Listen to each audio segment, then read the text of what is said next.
The human body can be nearly 2 meters long. On a microscopic scale, it forms a large community whose inhabitants are in constant contact with the capital, the brain, and with each other.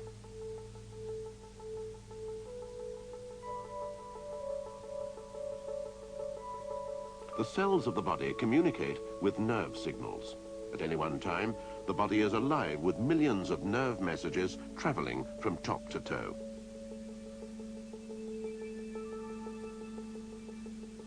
In the depths of the body, like a system of telephone cables, there are bundles of fibers that carry the nerve messages. Some messages travel quite slowly and take a second or more to go from one end of the body to the other. Other messages travel up to 100 times as fast. The basic unit in this complex mass of cables is the nerve cell.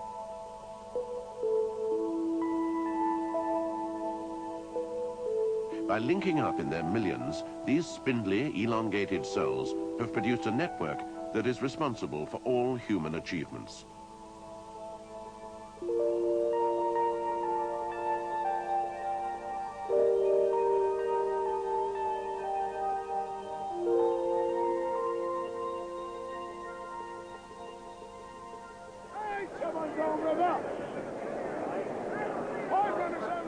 Every task in the living body depends on nerve impulses. When we move our limbs, or speak, or write, we're sending out instructions from the brain to many different muscles.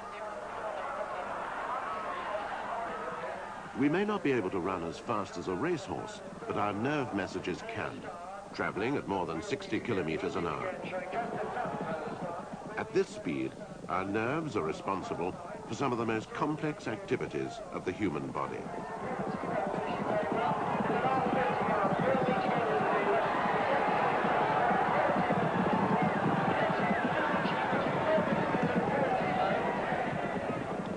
But nerve activity doesn't have to be complex. There are some vital activities that depend on just a handful of nerve cells. During this family's day out at the races, we'll see how individual nerve cells work by looking at the sort of minor misfortunes that could happen to anyone on a picnic. Cup of tea, Sue? Yes, please. 1 sugar. Sometimes, as few as 2 nerve cells working together can protect the body from harm. At a moment like this, there's no time to think. The body just acts. Oh, there she is. There We won! From the time we're born, we all respond automatically to certain situations in life.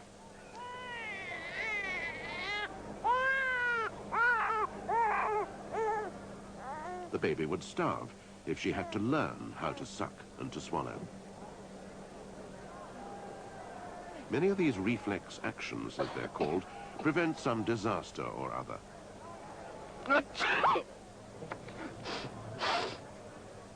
Look at me, Dad.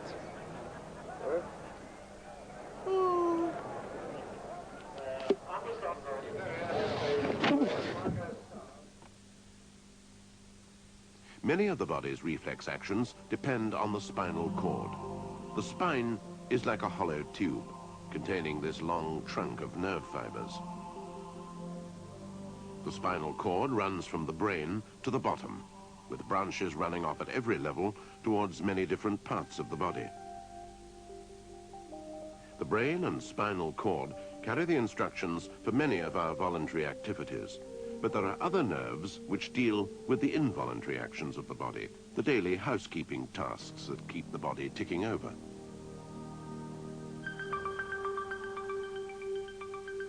By linking up in small networks down the side of the spinal cord, groups of these cells, perhaps a few hundred at a time, control the activities of many different organs. There are nerve cells that monitor the bladder, judging how full it is and letting us know when to empty it.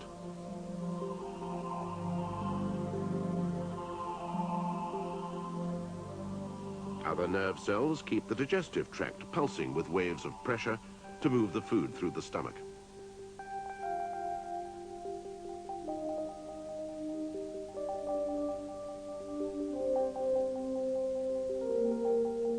More nerve cells help to adjust the heart rate to keep pace with the body's need for blood.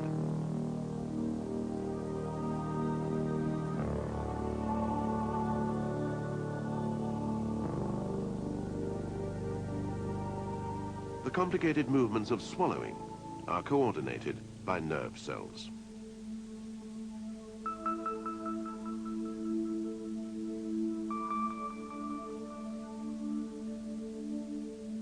And the eyes have a reflex of their own to make sure that we adjust to the light coming into them. This is really like a giant internal wiring system through which the moment-by-moment workings of each organ are controlled. Even this complicated wiring diagram is a simplified view. These cables are actually bundles of hundreds of individual nerve fibers. Some of them travel all the way down the spinal cord from one end to the other.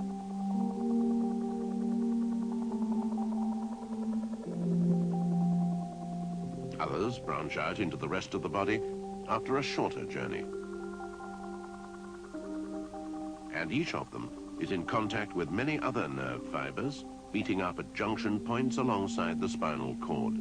These nerve cells can control some of our actions on their own without any need to consult the brain.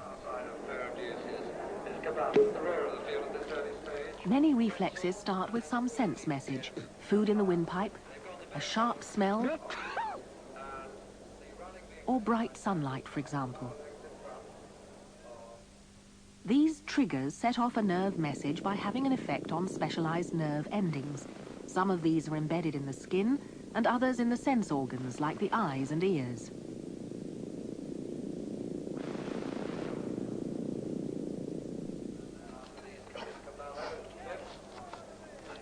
Droplets of onion juice produce crying after they've irritated nerve endings in the nose.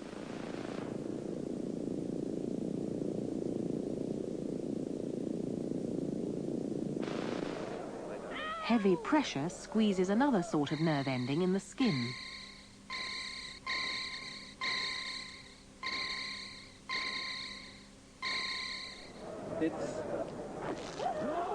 And hot tea affects temperature and pain detectors.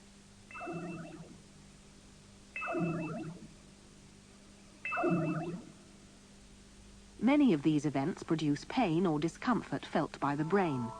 But a pain message from the foot takes half a second or so to travel up the body to the brain, and we often need to act more quickly than that.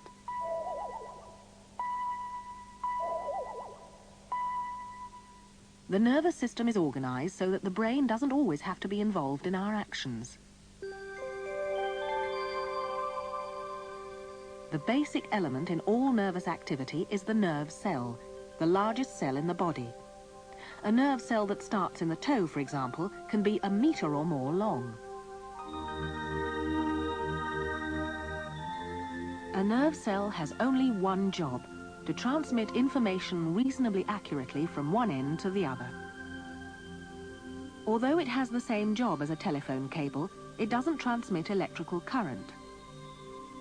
Instead, a nerve message is carried in a wave of chemical change that starts at one end of the cell and moves steadily towards the other end. One nerve impulse can trigger another by contact and lead to whole chains of nerve activity, producing every variety of human behavior.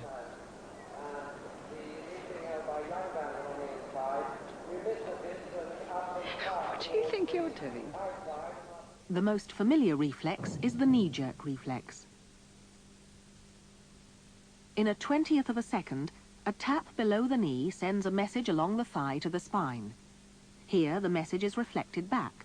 That's why it's called a reflex, and it returns to the leg to contract the thigh muscle. All of this happens with just 2 nerve cells. As the knee is tapped, the thigh muscle stretches and triggers a message in a nerve cell leading to the spinal cord. In here, the incoming message comes to the end of its nerve cell and jumps a gap to trigger a return message in another cell leading to the thigh muscle. This makes it contract. Although it may not seem very important, The knee-jerk reflex operates on a small scale in all of us when we're standing or walking. Whenever the thigh muscle is stretched slightly by some change in the position of our body, the knee-jerk reflex adjusts the tension in the muscle so that we regain our balance. As a two-legged creature, man is basically unstable in a world of gravity. 5 runners only in my race. Many of the muscles that we use in standing or walking have built-in reflexes.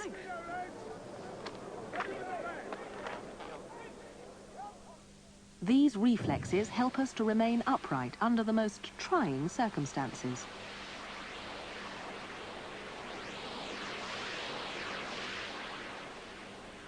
Just 2 nerve cells passing on information are enough to organize some of these simpler elements of our behavior.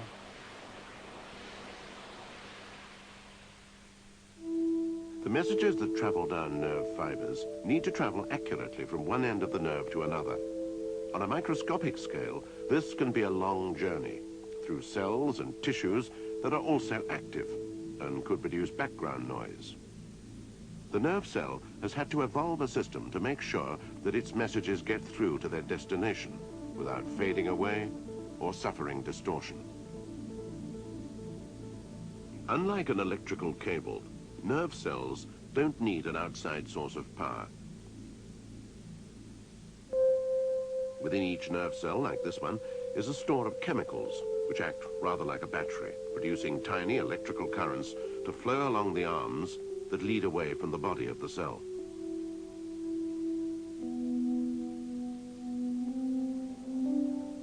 Those currents produce a wave of chemical change that varies in a systematic way to carry information, a code or language, if you like. The simpler a language is, the easier it'll be for it to penetrate any background noise or distortion.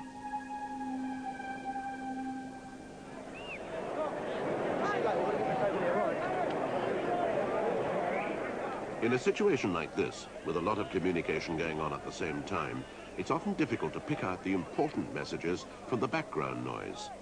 To overcome the problem, we found different ways to avoid becoming confused by it all.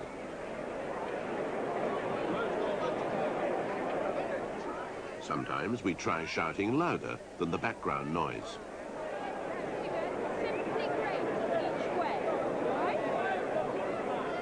Or we might think of using vision instead of hearing.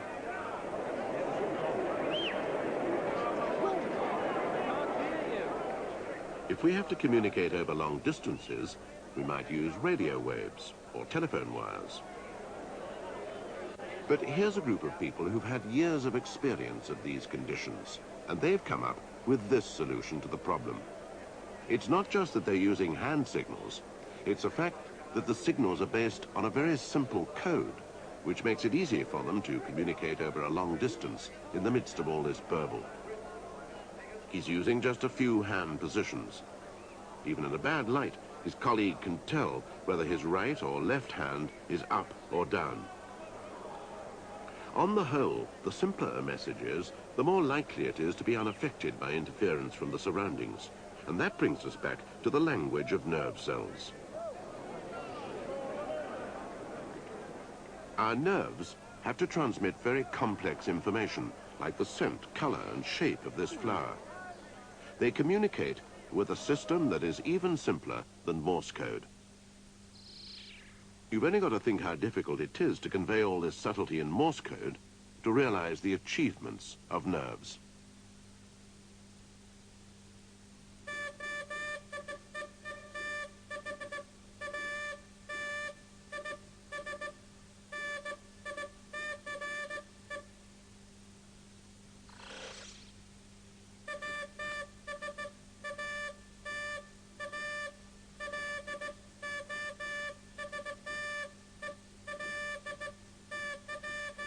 All the richness of human sensation, thought, and action is carried in trains of impulses like these.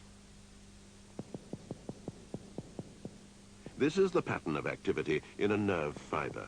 It's a succession of impulses, all about the same voltage or height. These impulses are the words in the language of nerves. One impulse is transmitted down a nerve, rather like a chain of dominoes falling.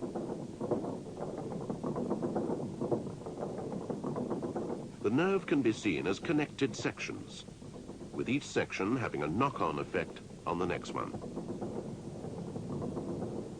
This helps to explain why the impulses in the nerve are all the same strength. If you push a domino gently, nothing happens. You don't get a gentle flow of dominoes falling over.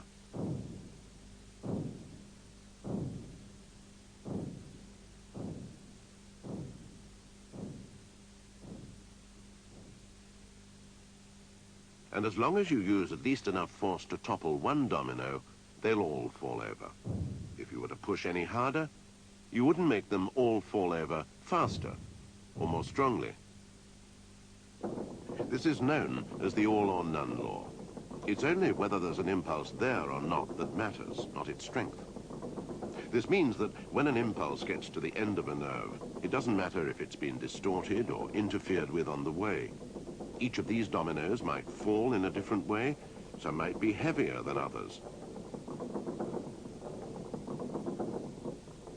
But by the end of the nerve, as long as the last domino falls, the message has arrived. Of course, most of our actions don't depend on just one nerve impulse. To lift the carry-cot, there's a stream of impulses traveling down the nerve to her muscles. This means that after the dominoes have all fallen down, transmitting one impulse, they've got to be set up again to carry the next.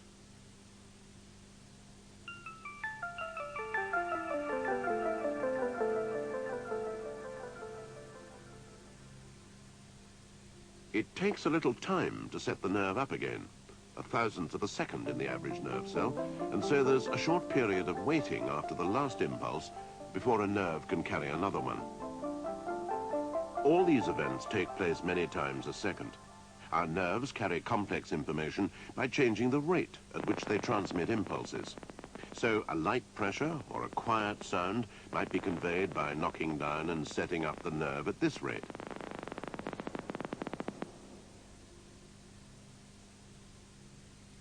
But heavier pressure or a louder sound would produce more rapid nerve firing.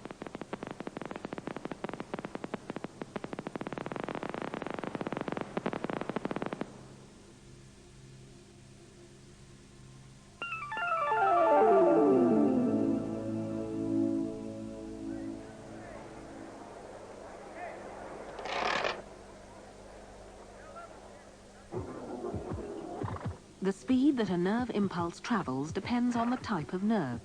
Some of the nerves transmit impulses at only a meter or so a second, 3.5 kilometers an hour. Others, dealing with pain and fast muscle action, can carry impulses at 100 times that speed, nearly 400 kilometers an hour.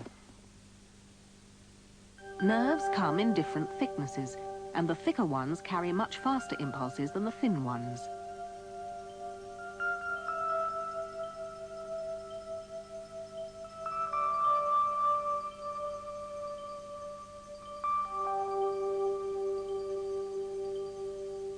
There's also a type of nerve that's become specially adapted for speed. It has a fatty coating all along its length, split into sections, and the nerve impulse leaps from one section to the next instead of traveling steadily along. This coating is actually made of lots of separate cells wrapped around the nerve at intervals. We can sometimes feel the effect of nerve impulses traveling at different speeds.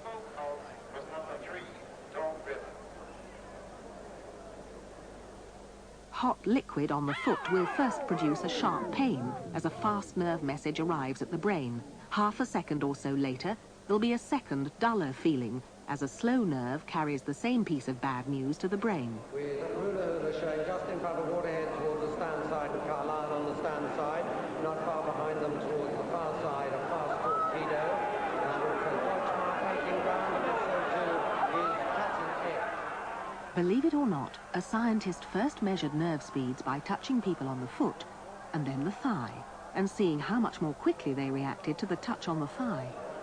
That hurt. So far, we've only looked at single nerve cells. But as we saw in the spinal cord, all our actions depend on messages jumping across the gap between two cells. Where one nerve cell meets another, its messages actually have to change their language before they can jump the gap. It's like two phone calls that can't connect without extra help.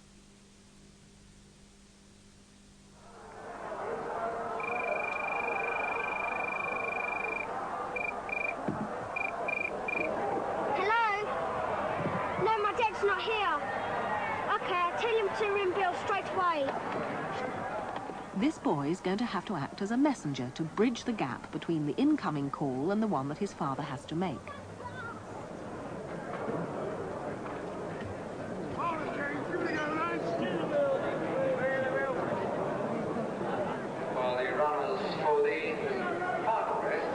What are you doing here? There was a phone call to the car. You got to phone Bill at once. That's all you said. That's all he said? Yeah.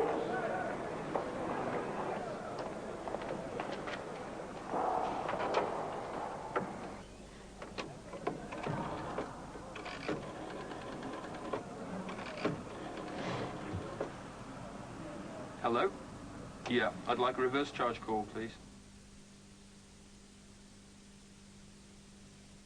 In the nervous system, where nerve cells meet, there's often a tiny gap separating the membranes of the cells. The chemical changes that carry the nerve message can't pass across this gap, even though it's only a 5,000th of a millimeter across. Instead, like the boy, there are physical messengers that carry the message across the gap by traveling from one side to the other. In the nerve endings, there are small molecules that are released each time a message arrives at the end of a nerve. They flow across the gap and trigger an impulse in the next nerve cell. Out of these elements, nerve cells and the links between them, all our human behavior is assembled. Even a simple incident like this triggers many different nerve cells to fire. She uses her vocal cords, for example, an involuntary side effect of the pain message from her foot.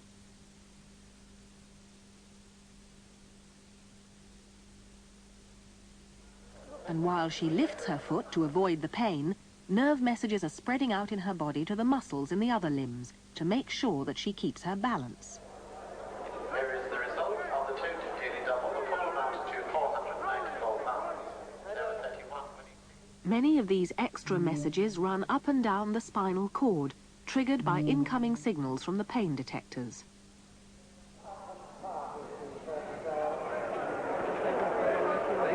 Deutschmark in the centre beginning to get the upper hand. Waterhead under the stands rail. But it's Deutschmark going 2 lengths clear of the race now past the stand. Deutschmark is 2 lengths. It's the speed of our nervous activity and the connections between our nerve cells that have helped us survive and flourish in the world. Past the stand, Deutschmark in the centre beginning to get the upper hand. Waterhead under the stands rail. But it's Deutschmark going 2 lengths clear of the race now past the stand. Deutschmark is the 2 lengths leader from Waterhead.